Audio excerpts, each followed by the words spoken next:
तो भाई मार्केट में एक नया फैशन आया हुआ है अभी, ब्रांड खोलना। हर किसी को अपना एक ब्रांड खोलना है और उसने खोल भी लिया होगा, क्योंकि आजकल ब्रांड खोलना इतना ईजी है। इंस्टाग्राम पे पेज बनाओ, एआई से लोगो बनवाओ और एक प्रोडक्ट डिसाइड करो कि तुमको किस पे करना है। बट ब्रांडिंग रियल में होती क्या है?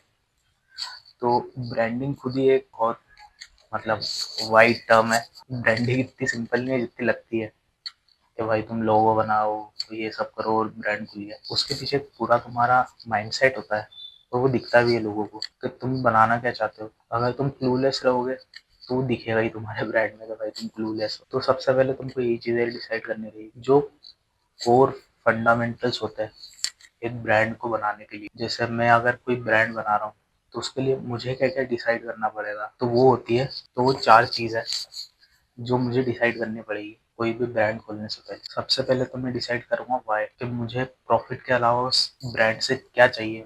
मैं क्यों चाहता हूँ कि वो एग्जिस्ट करे प्रॉफिट के अलावा। कि ब्रांड का तुम्हारा मोटिव पैसा कमाना ही है, बट एक जो ब्रांड होता है ना, वो लोगों को भी वैल्यू प्रोवाइड करता है।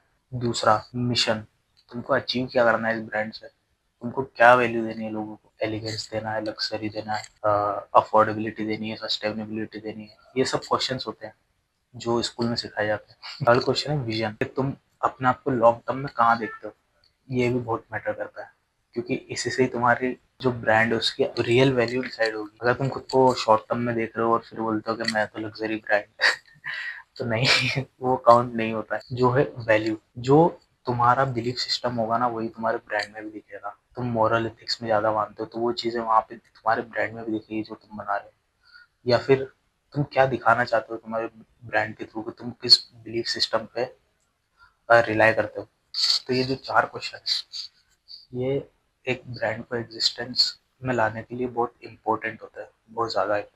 इन 4 क्वेश्चन के अलावा अगर तुम ब्रांड खोल भी रहे हो ना, तो वो चलने का नहीं, और किस्मत भरोसे चल भी गया ना तो बहुत जल्दी बंद भी हो जाएगा। और या तो फिर तुम कोई एक्सपर्ट हायर करोगे और फिर उसके बाद में ये क्वेश्चन बीच में तुमको ढूंढना पड़ेगा, उससे फिर तुम्हारी पूरी ब्रांड आइडेंटिटी अफेक्ट होगी, तुमको रीब्रांडिंग करनी पड़ेगी। तो ये सब चीज़ें होती है। अगर तुम कोई ब्रांड खोलना चाहते हो और सही में लॉन्ग टर्म इस चीज़ में खेलना चाहते हो, तो ये 4 क्वेश्चन तुमको पता होने चाहिए, फिर मुझे क्या करना है।